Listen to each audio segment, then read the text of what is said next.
Good afternoon. First of all, I want to thank you guys for coming. We appreciate the work that you do as you cover our players and our program that's important to us and for us.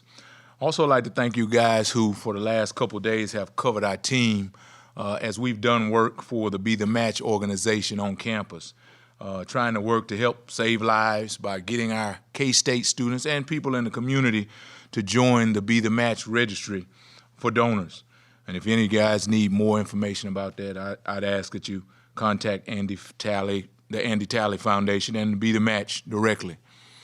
It seems like forever ago that we had the opportunity to play for and win the Big 12 championship.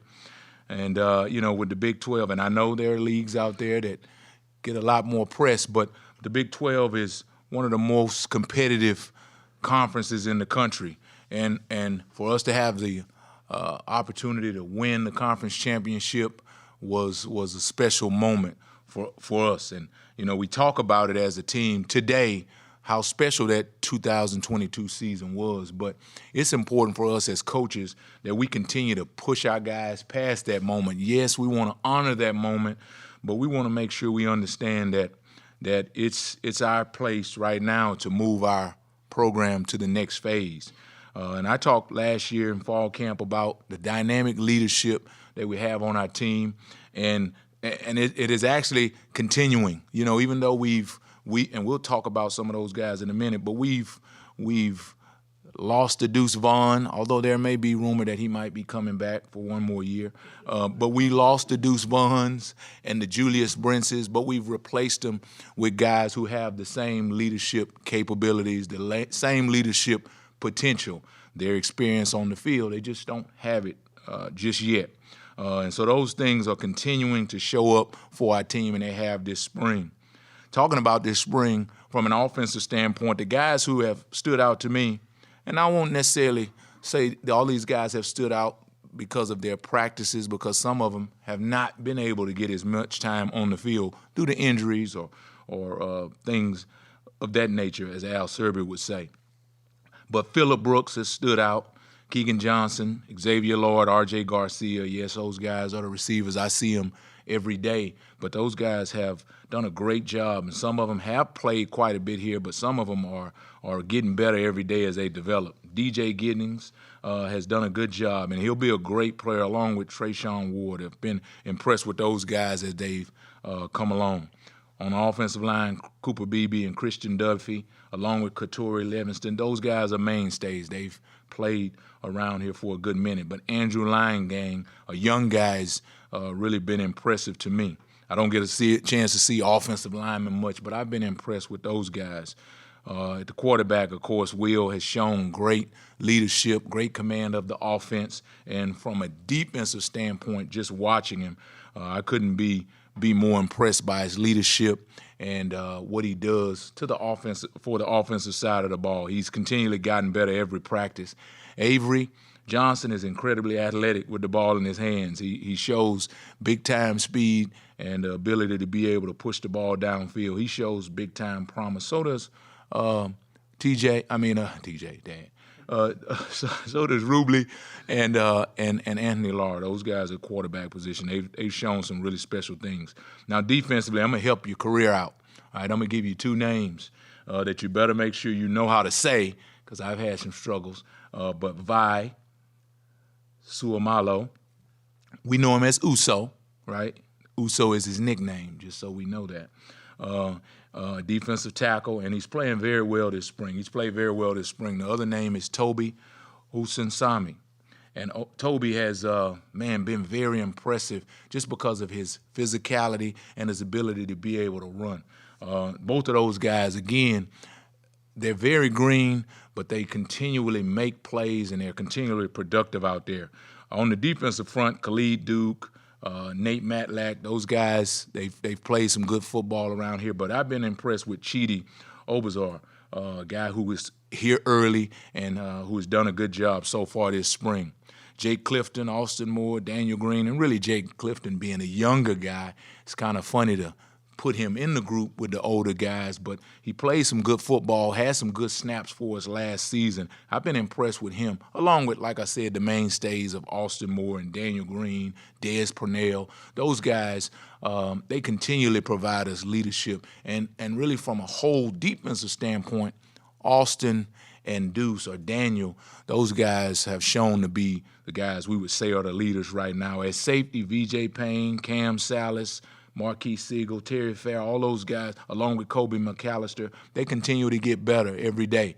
And Kobe is rehabbing and doing his thing in terms of leadership, getting better every day. And I'm excited about that group.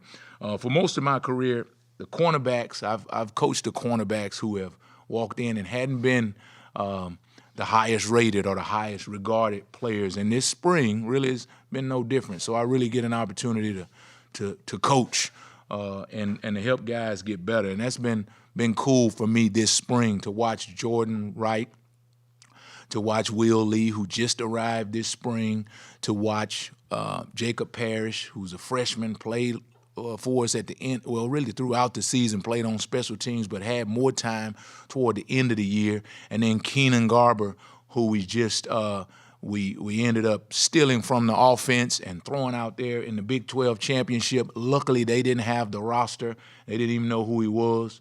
But he's continually gotten better day after day in practices. And so that's been cool for me. And then because they always get overlooked, the specialists of Jack Bloomer and Brandon Plattner, Chris Tennant, those guys probably are amongst the hardest workers and most athletic specialists, they paid me to say that, most athletic specialists that I've been around. After all that, I'll open it up for you guys for any questions that you might have. Do you feel like the adaptation of the 3-3-5 defense has really started to take root with this spring session? Well, as we've talked about this new defense that we're playing over the last couple of years, we feel like we continually need to evolve.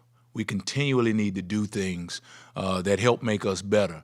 And, this has been a good change for us coming from the 4-3 to a 3 high safety look.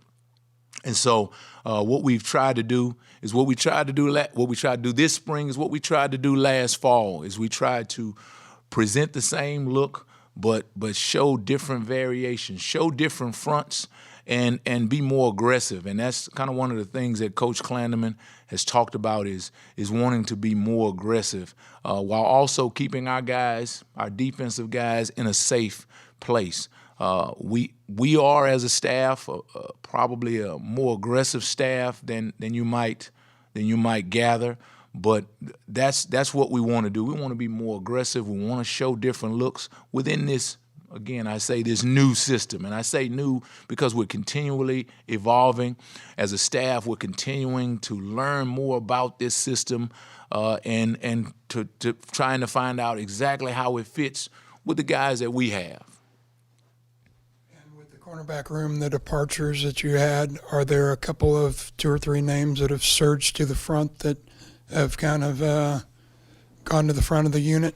Well, when you look at last season in that room, more than any 2 players, Julius and Echo Boydo, those guys, they played, they had more reps than anybody. And so to lose their rep count is a challenge to be able to replace. But I've been impressed so far with really all of those guys. But Jacob has stood out. Jacob Parrish has continually stood out, being as young as he is and doing things at times that you don't even coach, understanding angles, understanding body position, and there are no words sometimes to the things that he does from an athleticism standpoint.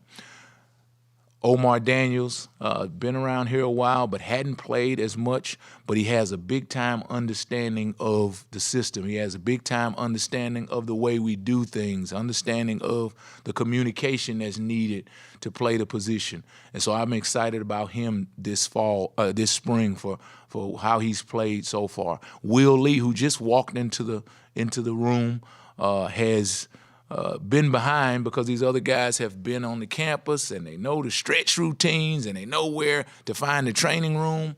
Well, he's still finding his way, but continually I see flashes of athleticism that let me know that he's going to be just what we need, in this group. But there's no guy at this time who has just stood out amongst the rest because they all have really good strengths and they all have some weaknesses that I can see as a coach.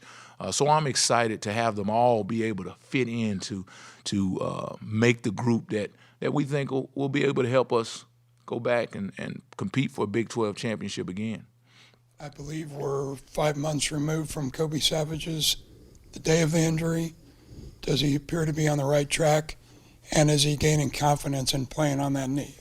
Well, nobody works harder than Kobe, and that's pre-injury and post-surgery. And so as I've watched him, he's continually he pushes the training room. He pushes the rehab staff because he wants to do more. As I've watched him, he's always wanting to do more, and they have to continually hold him back. And so I would say yes, he's on path. He's on the right track to be able to be where he needs to be. He goes through, when we have walkthroughs, things that he can do physically, he's out there. He's a part of it. He's a part of the communication. So I think that, once he gets that medical clearance, then he won't lose a beat. Van, what do you think about the possibility of playing 4 or 5 cornerbacks this season compared to just pretty much the 2 you played in previous seasons? Well, that's always the goal, and I say it to our players that it's about the level of trust, not just the trust that I have in you, but the trust that your teammates can have and you trust in the other coaches on the staff that they would have in your ability to go out and there not be a drop-off in play. So I'm excited about where we are right now because I have 4 or 5 guys who have shown from a physical standpoint that they can do it, and they continually impress upon myself and the other coaches on the staff that from a mental standpoint, from an assignment standpoint, from a technique standpoint, that they can go out and be able to be successful. I think it's, especially at that position, all of the positions on the field, but really that one because, you have guys who all of a sudden you got an ankle, or you got a hamstring, and you have those little injuries that prohibit a guy from being at his best at that position. So I'm excited to have as many guys as I can be in the pot, to be in the pool for us to be able to pull from. Not to mention that position is a big special team contributor, and so those guys being ready and able to be special teams players, that's also important for us as well. Can you also take us back to that first day when Keenan Garber decides he wants to play defense for you guys? What was that like? And also, did you recruit him to defense, or did he voluntarily say, "I want to come play for that side of the ball"? Well, I think it was a twofold situation because Keenan was not getting the reps that he would have liked as a wide receiver, and we had some injuries and we had some things that we were dealing with at cornerback from a depth standpoint. And so it actually ended up being a perfect marriage. But I've always worked with Keenan on the special team, so I've always been impressed with the way he handled his business once he became an older player. So to have the opportunity to have him come into the room was inviting for me, but I think it was inviting for him because he could see the opportunity to be able to get on the field. And little did he know, we would have injuries that would force him onto the field earlier than he would have liked because the agreement, the thought process was, listen, we're going to put you over here, learn the position. In the spring, you'll have an opportunity to learn even more, and you'll be able to compete. And so, like I said, we just, because of his speed and his athleticism, we just felt the need to throw him in there a little bit earlier, and it worked out for him and for us. How big was having Jordan Wright around all of last year to kind of sit back and watch Julius and echo throughout all that? Well, if you think about it, a guy like Jordan was here, but Jordan didn't get the benefit of a spring. So in that room, this is Jordan's first spring. This is Justice Clemens' first spring. It's Jacob Parrish's first spring. So there's a lot of guys in that room who this is their first opportunity to go through a spring practice. In my opinion, spring practice is where you learn the most. When you get into fall camp, you're learning. There's some learning in fall camp, but it's not like spring practice. You're not scheming for a team. Even in fall camp, you blink into preparation for your first opponent or maybe your first two opponents. Spring practice is not like that. And so to have Jordan around to be able to go through the fall and gain experience and hear the words and hear the calls and understand the communication, it is invaluable at this point because I can compare him and his experience right now to what it's like for Will Lee, a guy who is every day trying to catch up, to learn the lingo, to learn this communication, to understand exactly where he's supposed to line up. So I think it's been great for Jordan. And in his performance, I've seen it pay off. You've been here every year with Coach Kleiman in Manhattan. This will be year 5. Many others have as well. What's the value of that staff continuity? I think it's big time, and Coach Kleiman always talks about it because the same thing that you can say about players when you say understanding the way we do things, understanding the way Coach Kleiman as a head coach, as a leader, the way he thinks, and understanding the way we've built our culture. I think it goes a long way into that. But not only with the teaching, not only with the scheme, when you bring in new coaches and when you have continual changing in the coaching staff, then, it makes it hard. I would believe it makes it harder on the head coach. I believe it makes it more difficult on the coordinators, not to mention more difficult on the players as they are attempting to learn a new coach, a new way of communication, a new way of doing things within that position group. So I'm excited that our staff continues to stay together. I think we like each other a little bit, and I think that plays a part of it. But also this community of Manhattan, our leadership and within our athletic department plays a role in that. And I look for us to be together 20 or 30 more years. I believe you're the third or fourth different coach. It's already mentioned, true freshman Chidi Obiezer. Just what has kind of separated him at this point? Well, the fact that he continually, and again, I don't coach the guy, but and so it's easy for me. I just want to see who's making plays at those other positions, right? And he continually is in places where he's getting a sack or he's in, and so we defensively we keep up with production. And so he continually is a productive guy. He's getting a tackle for loss. He's getting a sack. And is he always right? No, he's not always right because I hear that too, But he's a freshman. He should be he should be somewhere taking homemaking or something right now. But he's here. And so to be productive and to be here early is big time, for a young guy. And so I can see why myself as well as the other coaches continually call his name. And we hope that pays off for him and us this fall as well. Coach, you had some praise for Avery Johnson a little bit earlier in his athleticism that stood out to you. I'm just curious kind of what you maybe have seen or observed in him around the other quarterbacks that have already been here and been established and how he's kind of, come to adjust to the college game. Well, again, just like we talked about Chidi, he's a young player, and when you watch younger players, you just want to see, is he faster than everybody? Is he competing, when he runs? Well, of course, he was here early, and they go through the off season. And so to watch him compete, he was on one of my competition teams. So to watch him compete, I was impressed by that. And so then to watch him come out and put the pads on, there have been days where we have taken the green jerseys off the quarterbacks to give them an opportunity to see what it feels like to be hit. And so sometimes quarterbacks don't like that portion of the drill, but he's relished in it as a young player, And so I've been impressed with that. Definitely when he gets the ball and he takes off with it, right? There are not many people catching him, and that for a quarterback, I remember, that being something that Adrian would do, and that's something that Skyler would do. That's something that Will does at times. But this dude, he just looks different, when he takes off. On that, I did want to ask about Will and his development. Obviously, last year was kind of a huge step forward for him and his production. I'm just curious how that's carried over into the spring. Well, I don't. I'll go all the way back to last year. There was a point when Adrian was doing his thing, and he was setting the world on fire. He was a Heisman finalist, I think, maybe semi-finalist at that moment. But Will was quietly just working.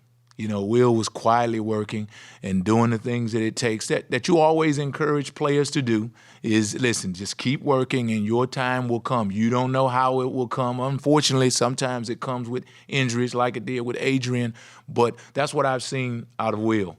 And the fact that when you have to, as a player, when you have to travel the road like that, then you have a work ethic that you make sure that you stick to, and that's what I've seen in Will, and I think our players have been impressed with it. Will's played a lot of football, even as a young player. He's played a lot of football, and so I'm impressed with the way he handles himself. We pressure quite a bit. We pressure those quarterbacks quite a bit, but Will handles that pressure. He sits in the pocket. He delivers the football, and when things are not there, he's able to make plays with his feet. I've been impressed with his ability to manage the offensive football team, his ability to be able to make plays with his feet, because you don't see a bigger guy do that, and he's done that. But it's attributed to the work that he's done, all the way since last season and since he's been here, actually. You talked about the 3-3-5 is constantly evolving, and I know, especially up front, Coach White and too, he mentioned that it's kind of changed the way they have to recruit just because of the physical demands. Does that carry over to the back end too? Have you changed at all? Maybe what you're looking for physically in guys? Or? Well, you have to continually, and I don't think it has changed because of the system that we play, the scheme that we've used. But when you play against the receivers that we play against, they're bigger, they're more physical players. You have to make sure that you do the same thing on the defense, in the defensive secondary. And it's not just for the corners, because you have those same kinds of guys nowadays. You have those same physical players playing inside receivers. So your safeties have to be matched up. You have tight ends who align away from the formation, who align out wide, and your safeties and your linebackers have to be in coverage on those guys. So we're continually looking for more physical players who are smart and who can communicate, but guys who have ability to be able to play man-to-man, and guys who have the ability to be able to blitz is something that we are continually looking for at the safety position as well as the corner position. Some of those safety positions, we're looking for corners who are more physical, because they have to be a part of what's going on in the run fit. And so because of the need for them to play man-to-man, you want the corner skill set, but then you want a bigger corner, a more physical corner, because of the things that you'll ask him to do inside in the run game. Does that kind of put a premium on versatility too? 100%. We do have profiles for those positions, within our staff and within recruiting, but the more a guy can do more things, the Josh Hayes of the world.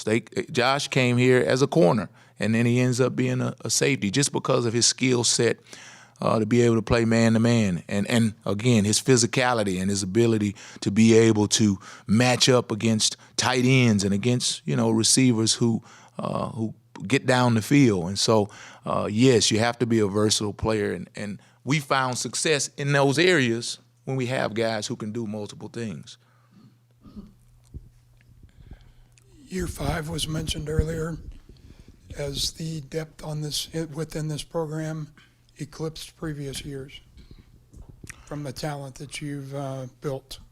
When you look at the number of younger guys who have walked into this program, who have left their final semester of high school, you can't help but be encouraged, because we didn't have that year 1, and we spend a lot of time in this program working special teams, and that's like the biggest determiner of the level of talent that you have across the board, because Deuce Vaughn is Deuce Vaughn, and some of those guys, Felix, there's not many of them. But when you look across the board to see how many of your guys can help you on special teams, just really talking from skill set skill positions.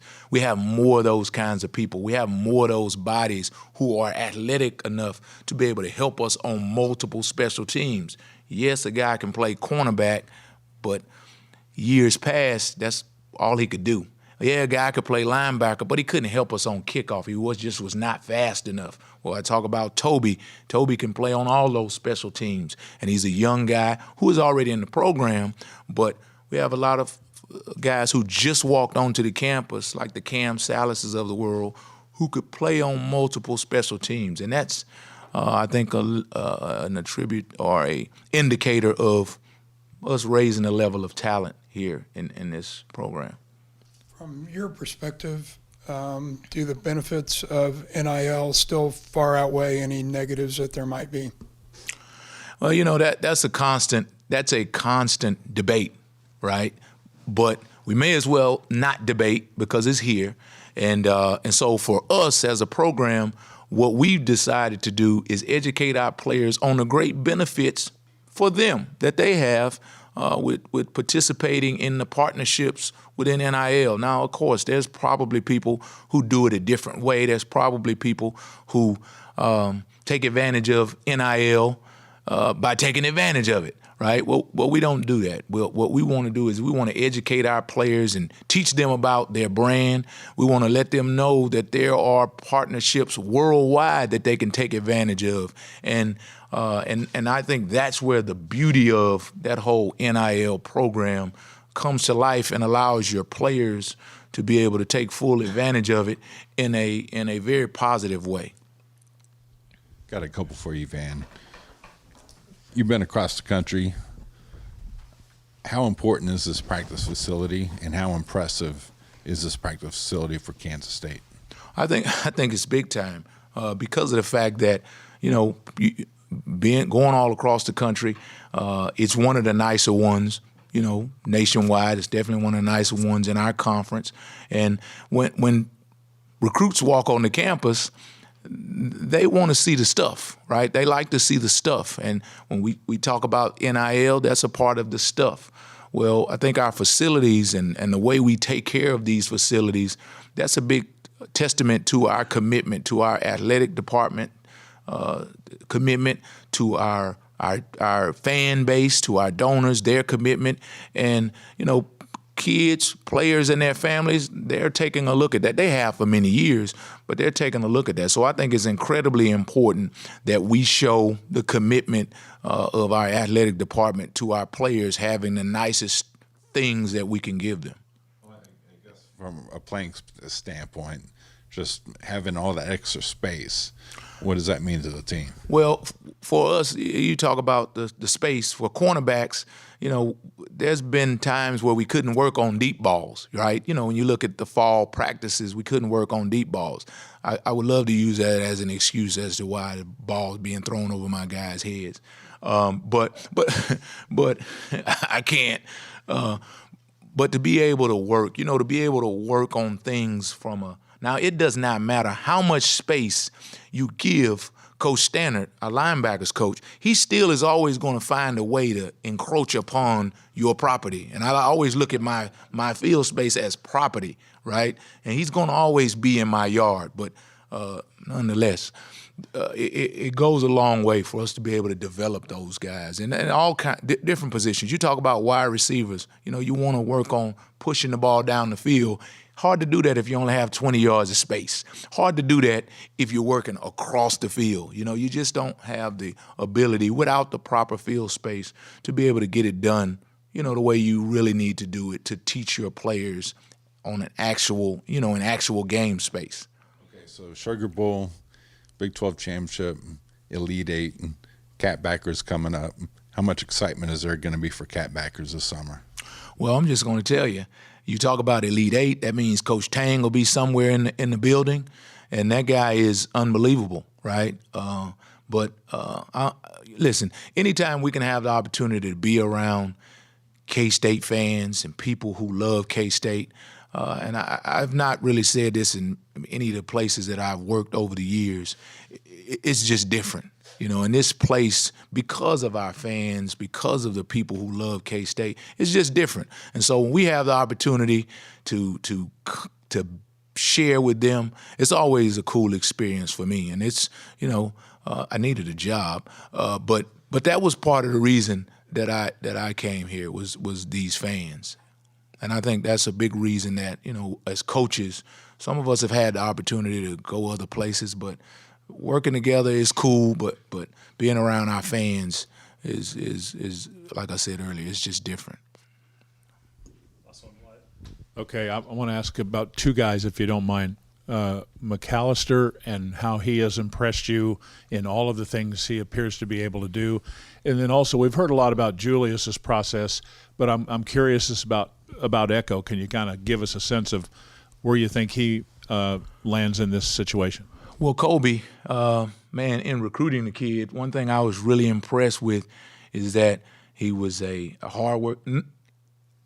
I can say this about a lot of our players, but this dude, he is a workaholic, when it comes to working out and trying to be better and doing extra. Nobody works harder than the kid. So it's always gratifying when you see players like him who work the way they work go out and have success. I think that because he's a physical player, of course he started out, again, he's a guy who started out at corner, but he's a physical player. He's a bigger, thicker, more aggressive player that you would just love to have, playing safety on the inside. He's shown really good range, his ability to be able to play the ball in the air. He does a good job of communicating. That's important to him. And so, I couldn't be more impressed with where he's grown to this spring. Just having an opportunity to see him in pads. Of course, last season was, a work in progress for him. But this spring, he's really coming to his own. As far as Echo goes, with the draft, you just never know with where guys may end up. But I thought he had a really good showing at the pro day, and he, I asked him, well, how will you run? He said, I'm going to run fast, and he did. He went out and performed really well in a few of the drills. And I think that if I was choosing a team, he's a guy that I would choose on my team because of the fact that he's performed here for many years, but he's been a player who's played on special teams. Like he said, he runs really, really well. He came here weighing, about 106 pounds, right? He was more than that, fellas. All right, but he really worked to gain weight over the course of his career. Very difficult for him to gain weight, but he worked to gain weight. And I was really going to be concerned as to how he would come back. But he came back at his playing weight. And so he's gotten to a place where he understands how to keep his body weight where he needs it to be successful, to be as physical as he needs to be as a corner. I think he has the ability to be able to play inside. And as I've talked to scouts and people who are looking at him from an NFL standpoint, that's the question. Could he play inside? And I think he does have the ability to be able to do that. So I think he'll get a shot.